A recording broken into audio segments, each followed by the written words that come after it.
Dubai, ein Paradies für Superreiche. Doch der Schein trügt. Hinter der glänzenden Fassade lauern einige gesellschaftliche, wirtschaftliche und politische Probleme, die die Zukunft von Dubai bedrohen könnten.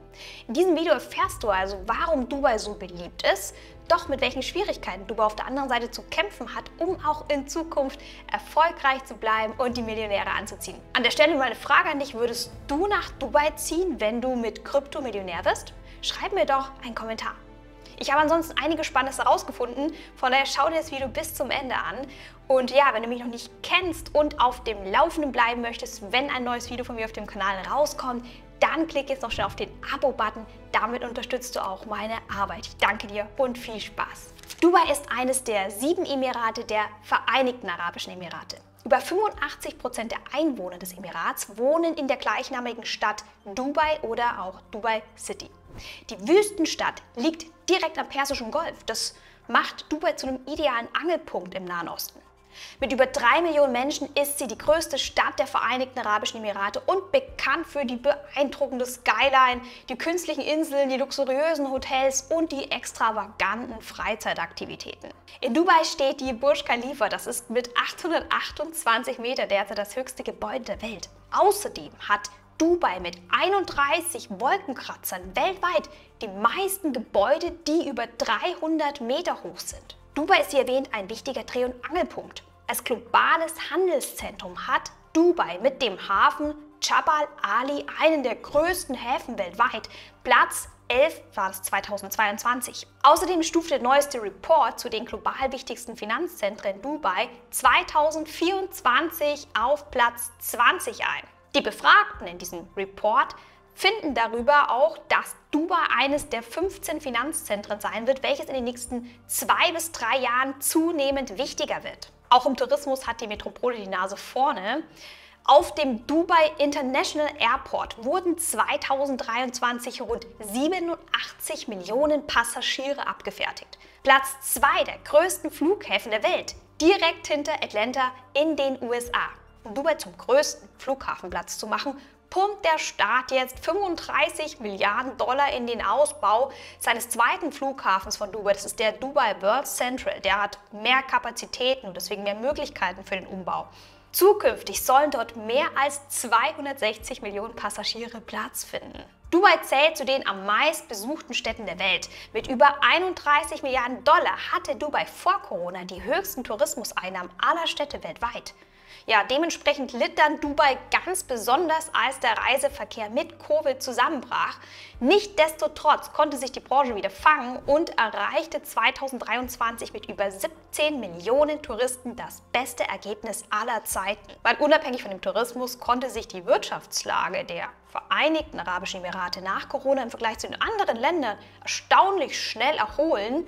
2023 verzeichneten die Emirate ein Wachstum von 3,4%. Für 2024 erwartet man ein Wachstum von 4% aktuell, während wir in Deutschland noch auf mickrige 0,3% Wachstum hoffen. Bleiben wir gleich bei der Wirtschaft. Mit einem Bruttoinlandsprodukt von über 500 Milliarden Dollar liegen die Vereinigten Arabischen Emirate auf Platz 29 der größten Wirtschaftsnationen der Welt. Dieses gigantische Wachstum in den letzten 30 Jahren ist vor allem dem Exportschlager Erdöl zu verdanken. Doch wie du vielleicht gerade bemerkt hast, hat sich Dubai im Vergleich zu vielen anderen Staaten von der Erdölabhängigkeit gelöst. Während man zum Beispiel jetzt in den Vereinigten Arabischen Emirate noch im Schnitt 30% des Bruttoinlandsprodukts durch die Ölindustrie einnimmt, steuert der Verkauf von Öl in Dubai mittlerweile deutlich unter 5% bei. Das ist ziemlich bemerkenswert, denn es waren in den 90er Jahren noch 50%. Das wären doch jetzt schon alles Gründe, als Reicher nach Dubai zu ziehen, oder? Dubai hat eine der höchsten Millionärsdichten der Welt und ist die reichste Stadt im Nahen Osten. Eines aktuellen Berichts zufolge stieg die Zahl der Millionäre im letzten Jahrzehnt um fast 80% auf über 72.500 Millionäre, die Dubai ihr Zuhause nennen. Es gibt nämlich noch mehr Gründe, warum Dubai speziell auch bei Krypto-Enthusiasten und den Reichen so beliebt ist. Der eine Grund ist, dass die Stadt einfach als Steuerparadies gilt. Es ist wirtschaftsliberal und kryptofreundlich. In Dubai zahlst du 0% Einkommensteuer. In Deutschland ist der Spitzensteuersatz 42%. Verdienst du also in Dubai 100.000 brutto, verdienst du auch dort 100.000 netto. Tja, ein weiterer Grund ist die Sicherheit. Du kannst als Multimillionär dort einen Lambo fahren, ohne Angst zu haben, dass der Karren am nächsten Tag zerkratzt in der Straße steht. Du kannst mit deiner Rolex in der Mall spazieren gehen, es juckt keinen, weil du dort nicht der einzige Millionär bist. Reichtum und Luxus dürfen dort offen ausgelebt werden. Nun, das sind ja schon viele Gründe, die Dubai zum absoluten Paradies auf Erden machen, oder? Doch, wie du jetzt gleich feststellen wirst, ist das nicht die ganze Wahrheit, denn es gibt auch einige Probleme, die Dubai in den Griff kriegen muss, um auch in Zukunft Millionäre anzuziehen. Welche Probleme sind das jetzt und wie will Dubai diese lösen? Problem Nummer 1 ist die soziale Ungleichheit. In Dubai klafft eine große Kluft zwischen Arm und Reich. 85% der Bewohner sind nämlich gar keine Einheimischen, sondern Menschen aus dem Ausland. Jährlich kommen mehrere tausende Gastarbeiter nach Dubai, um all die Bauprojekte umzusetzen. Doch viele dieser Arbeiter werden schlecht bezahlt, müssen teils in Armut unter schlechten hygienischen Bedingungen am Rande der Stadt leben. Ein normales Leben in Dubai ist teuer und viele können sich das aus eigener Hand gar nicht leisten. Kein Arzt, kein Auto. Falls du dich vielleicht gerade fragst, wem denn dann all die Autos in dieser Autostadt Dubai gehören? Ja, die gehören den wenigen Reichen, die dafür einfach mehrere Autos fahren. Diese soziale Ungleichheit führt dazu, dass immer weniger Arbeitskräfte nach Dubai kommen oder auch hinziehen wollen. Aber das sind ja gerade die Menschen, die den größten Teil der Wirtschaftsleistung erbringen. Eine sinkende Produktivität in der Bauindustrie darf sich Dubai nicht leisten, wenn es in Zukunft an der Spitze bleiben will. Ein weiteres Beispiel für diese sozialen Spannungen in Dubai ist die dunkle Realität einiger reicher Insta-Models. Immer häufiger tauchen öffentliche Enthüllungen von sogenannten Porta-Potties auf. Das sind junge Frauen, die gegen hohe Geldsummen erniedrigende und oft illegale Praktiken für reiche Männer erbringen. Die Kunden fragen dann per Insta die Preise und einfach ihre exklusiven Wünsche an. Dann unterschreiben die Frauen eine Verschwiegenheitserklärung und werden an irgendwelche abgelegenen Orte wie Superjachten gebracht. Dort können sie nicht fliehen. So manche haben dadurch auch schon ihre Gesundheit aufs Spiel gesetzt. Das Problem ist aber, dass in Dubai ja auch solche Aktivitäten mit hohen Geld- oder Gefängnisstrafen geahndet werden. Das heißt, würden sich diese Frauen melden und Anzeige erstatten, dann würden sie sich selbst in rechtliche Schwierigkeiten bringen. Womit wir beim Problem Nummer 2 wären, das politische System in Dubai. Das Emirat in Dubai ist eine Monarchie. Seit mehr als 15 Jahren regiert dort Scheich Mohammed bin Rashid Al Maktoum mit eiserner Hand. Seine Macht ist enorm, denn er ist nicht nur Herrscher über Dubai, sondern zugleich auch Vizepräsident, Premierminister und Verteidigungsminister der Vereinigten Arabischen Emirate. Selbst als ihn ein Londoner Gericht 2020 verurteilte, seine Tochter jahrelang ins Gefängnis gesperrt und seine Ex-Frau mit Morddrohungen eingeschüchtert zu haben, änderte dies wenig an seiner Position im eigenen Land. In Dubai basiert die Rechtsprechung auf den Moralvorstellungen der Scharia und ist sogar noch strenger als in vielen anderen muslimischen Ländern. Alkoholkonsum, Homosexualität, der Austausch von Zärtlichkeiten, also Küssen, das wird in der Öffentlichkeit nicht geduldet und kann bei Anzeige strafrechtlich verfolgt werden. Ich habe sogar mal nachgeguckt, wenn du in Dubai bei Rot über die Ampel fährst, dann musst du tief in die Tasche greifen, denn dein Auto wird konfisziert und du kannst es nur gegen eine Zahlung von 50.000 Dirham freikaufen. Das sind umgerechnet so um die 12.000 Euro. Also wie erwähnt, Dubai ist teuer. Das autoritäre Führungsregime führte des Öfteren zu Spannungen in den internationalen Beziehungen. Westliche Länder könnten Sanktionen verhängen, was die Wirtschaft Dubais einschränken würde und den Ort unattraktiver für Wohlhabende macht. Denn die suchen ja nach einem sicheren Hafen. Problem Nummer 3, Dubais wirtschaftliche Unsicherheiten. Und das sind jetzt mehrere Faktoren. Zum einen ist Dubai als Handelszentrum stark vom internationalen Handel und den ausländischen Investoren abhängig. Wie bereits erwähnt, konnte sich der Staat ja zunehmend von Einnahmequellen wie dem Erdölexport lösen.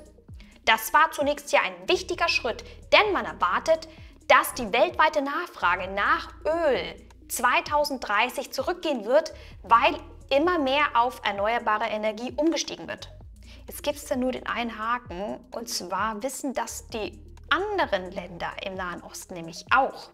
Und die haben begonnen, Dubai gleichzuziehen. Saudi-Arabien plant zum Beispiel in seiner Agenda Vision 2030 zahlreiche Bauprojekte, wie die bekannte Stadt The Line. Die soll 170 Kilometer lang werden. Was da also gerade passiert, ist, dass auch die Konkurrenz plötzlich mitspielt. Und wenn diese Konkurrenz im Nahen Osten Dubai übertrumpft und das Leben dort für die Reichen attraktiver dort macht, tja, wäre nicht so gut für Dubai. Eine weitere wirtschaftliche Unsicherheit von Dubai ist der Immobiliensektor. Jahrzehntelang hat Dubai immense Investitionen in die Bauprojekte und Immobilien gepumpt, was einen regelrechten Bauboom auslöste, um die Wirtschaft anzukurbeln und die Menschen anzuziehen. Ja, dann gab es die Finanzkrise 2008 und im Zuge dieser Finanzkrise brachen die Immobilienpreise teils um die Hälfte ein. Viele ausländische Investoren zogen sich dann daraufhin zurück. Abu Dhabi musste sogar dem Emirat zur Hilfe eilen, um drohende Staatsinsolvenzen zu verhindern. Die Folge war, dass Tausende von Gebäuden leer standen und der Staat Schulden anhäufte. Seitdem hat sich das Bautempo normalisiert. Dann kamen aber die Zentralbanken in den letzten Jahren dazu, die dachten sich wegen der Inflationssorgen und der schlechten Wirtschaftslage, dass sie jetzt die Leitzinsen erhöhen müssten. Ja, und daraufhin musste der Sektor erneut einstecken. Immer weniger Investoren wollten schließlich die hohen Kreditzinsen zahlen. 2023 konnte sich zumindest die Nische der Luxusimmobilien stabilisieren. Dennoch mittelfristig befürchtet man, dass das Überangebot in anderen Immobilienkategorien, also gerade auch diese Großbauten, insbesondere da, wo eben viel gebaut wurde früher, zu Preiskorrekturen führen könnten. Nun, wie du erkennst, gibt es einige gesellschaftliche, politische, wirtschaftliche Unsicherheiten, die in Summe die Zukunft des Landes bedrohen könnten. Die Frage ist jetzt also, wie könnte Dubai diese Probleme lösen, zumindest die wirtschaftlichen. Und dazu müssen wir jetzt klären, wie Dubai sich momentan finanziert und was Dubai unternimmt, um den Staatshaushalt zu finanzieren, damit es auch in Zukunft erfolgreich bleibt. Derzeit finanziert sich Dubai nicht durch die direkten Steuern, wie die Einkommensteuer, die ist ja gerade 0%, sondern durch indirekte Steuern, wie zum Beispiel die Mehrwertsteuer, die seit 2008 bis auf wenige Ausnahmen 5% beträgt. Tabakwaren werden sogar mit 100% besteuert. Des Weiteren wurde 2023 eine Körperschaftssteuer für Unternehmen in Höhe von 9% eingeführt. Die kann jedoch unter bestimmten Voraussetzungen umgangen werden. Neben den neuen Steuereinnahmen verdient die Regierung auch durch Gebühren. Visa-Anträge zum Beispiel, Verlängerungen der Visa, Geschäftslizenzen und Zollabgaben auf importierte Waren. Um jetzt mehr Einnahmen zu generieren und die hohen Schulden von damals zu tilgen, könnte doch Dubai jetzt die Gebühren erhöhen und zum Beispiel mehr Zollgebühren auf Importe verlangen. Doch das würde die Lebenserhaltungskosten erhöhen und die Armut verschärfen. Also nicht so gut. Ja, dann wäre noch eine weitere Möglichkeit, mehr Geld zu drucken. Denn wenn das Geld ausgeht, ist doch kein Problem. Machen ja die anderen Zentralbanken auch. Doch das würde wiederum zu der Inflation führen, die man ja versucht in den letzten Jahren zu bekämpfen. Ja, dann also doch Einkommensteuersatz einführen? Nee, ist auch nicht gut, denn das würde ja die Millionäre vertreiben, die ja wegen der Steuervorteile in Dubai ihr Geld lassen. Würden jetzt also die Reichen ihr Geld aus Dubai abziehen, dann würde dies Dubai erneut abhängiger von Öl machen. Das ist also ein gefährliches Fahrwasser. Also ist es die Frage, Dubai, hast du einen Plan, um auch in Zukunft zu wachsen? Um sich vom Erdöl unabhängiger zu machen, plant Dubai einen massiven Ausbau der erneuerbaren Energien, die bis 2050 75% der gesamten Energie Dubais liefern sollen. Ja, das ist keine schlechte Idee, denn wenn Dubai in der Wüste wohl eine Sache reichlich hat, dann ist es Sonne. 2017 vergab der Staat für 3,9 Milliarden Dollar den Auftrag, Dubais südlich gelegenen Solarpark auszubauen. Der Solarpark beherbergt derzeit den höchsten Solarturm der Welt. Als nächste Maßnahme legte dann Dubai 2021 seinen Dubai-Stadtplan 2040 vor. Man plant bis dahin einen Anstieg der Einwohnerzahl auf 7,8 Millionen. Das ist ähnlich wie in Singapur, da erhofft man sich mit visionären Zukunftsaussichten und renditeträchtigen Immobilienangeboten neue Investoren zu gewinnen. Auch der Ausbau des öffentlichen Nahverkehrs und der Infrastruktur soll die Zuwanderung und das innerstädtische Leben attraktiver machen, was ja wiederum mehr Produktivität und Konsum bedeuten würde. Um die Reichen jetzt an der Stange zu halten, führte Dubai in den letzten Jahren einige Wirtschaftsreformen durch. Die Reformen vereinfachen den Kapitalfluss, ermöglichen damit auch Direktinvestitionen direkt aus dem Ausland und vereinfachendes Gründen von Unternehmen in Dubai. Seit 2002 gibt es auch sogenannte Freehold Zones. Das sind Zonen, wo Ausländer uneingeschränkt Immobilien kaufen, verkaufen oder vermieten können. Vor kurzem führten die Emirate sogar eine goldene Visa ein. Eine 10 Jahre Langzeitgenehmigung für hochqualifizierte Ausländer. Hochqualifiziert sind dann in dem Fall Künstler, Ärzte, Forscher, Studenten, Personen, die mehrere Millionen in Immobilien investiert haben. Um die Wirtschaft durch Außenhandel und Investitionen anzukurbeln, legte Dubai 2023 seinen neuen 10-Jahresplan vor. Diese sogenannte Agenda D33 plant eine Verdopplung der Wirtschaft, dann 5. wichtigstes Logistikzentrum der Welt zu werden, das 4. wichtigste Finanzzentrum der Welt und das 3. wichtigste Reiseziel für den internationalen Tourismus. Bereits mehr als 300.000 Investoren wurden für über 100 Zukunftsprojekte gewonnen. Jährlich sollen so über 17 Milliarden Dollar an ausländischen Direktinvestitionen mobilisiert werden. Wie du hier in der Grafik siehst, beginnt Dubai bereits mit der Umsetzung dieser Agenda D33 und diversifiziert seine Wirtschaftseinnahmen. Der Bereich Tourismus und Lebensmittel wächst mit einer Wachstumsrate von 11,1% am stärksten und trägt 2023 bereits 3,4% zur Wirtschaft Dubais bei. Logistik und Transport wachsen mit 10,9% und gewinnen ebenfalls an Bedeutung, während der Großhandel und Einzelhandel die führende Branche bleibt, aber weniger stark wachsen. Doch stopp mal, Tourismus und Lebensmittelsektor, die wachsen am stärksten, aber all die Menschen brauchen noch was zum Essen, oder? Dubai importiert 80-90% seiner Lebensmittel. Als Covid die Lieferketten zerstörte, zeigt sich, wie stark Dubai vom Lebensmittelimport abhängig ist. Was wohl Dubai kaum in der Hand hat, ist das Klima, oder? Das Land liegt mitten in der Wüste mit Temperaturen über 45 Grad im Schatten. Eine eigene Landwirtschaft? Stelle ich mir schwer vor, denn weniger als 50% der Landesfläche in den Emiraten ist für die normale Nutzpflanzung überhaupt geeignet. Das Trinkwasser ist knapp. Das wird derzeit zu 90%, das wusste ich gar nicht, durch ein teures, energieintensives Verfahren aus Meerwasser gewonnen. Dubai sucht daher immer mehr nach neuen Technologien und setzt auf sogenannte vertikale Landwirtschaft. Als Reaktion auf die Corona-Krise führte der Herrscher von Dubai 2021 das neue Foodtech Valley ein. Das ist eine Initiative, die diese Eigenproduktion verdreifachen soll. Ob dieser Plan aufgeht, das bleibt abzuwarten. Schauen wir uns doch zu guter Letzt noch mal an, wie nachhaltig eigentlich die Dubai-Strategien sind. Denn mal ehrlich, eine Metropole mitten in der Wüste, stelle ich mir eh schon ziemlich anstrengend vor, bei über 40 Grad zu leben. Um jetzt das Leben auch noch erträglich zu machen, kommen gigantische Klimaanlagen zum Einsatz. All die Luxushotels, Immobilien, Einkaufszentren, Attraktionen wie die Skihalle zum Beispiel, die benötigen immense Kühlung. Millionen von Klimaanlagen laufen in Dubai das ganze Jahr über und erhöhen den CO2-Ausstoß noch weiter, was wiederum dazu führt, dass die Temperaturen in der Stadt noch weiter ansteigen, weshalb wieder mehr Klimaanlagen laufen. Dubai verbraucht allein durch das Kühlen Unmengen an Energie und trägt damit eben auch nicht sonderlich zur Umwelt bei. Auch die Sandinseln. Nachhaltig? Ich weiß nicht. Dubai hat die nämlich über große Landgewinnungsprojekte geschaffen. Für die Palmeninsel allein schleppten 2001 riesige Schiffe aus den Nachbaremiraten Tonnen an Stein an, 7 Millionen Tonnen Stein. Wochenlang wurde Sand mitten aufs Wasser gesprüht. 94 Millionen Kubikmeter Sand. Der Meeresboden musste dafür ausgebaggert werden. Es gab eine Studie jetzt, die fand heraus, dass die Wassertemperatur um diese Palmeninsel herum um 7,5 Grad angestiegen ist in den letzten Jahren. Leute, das ist totes Meer.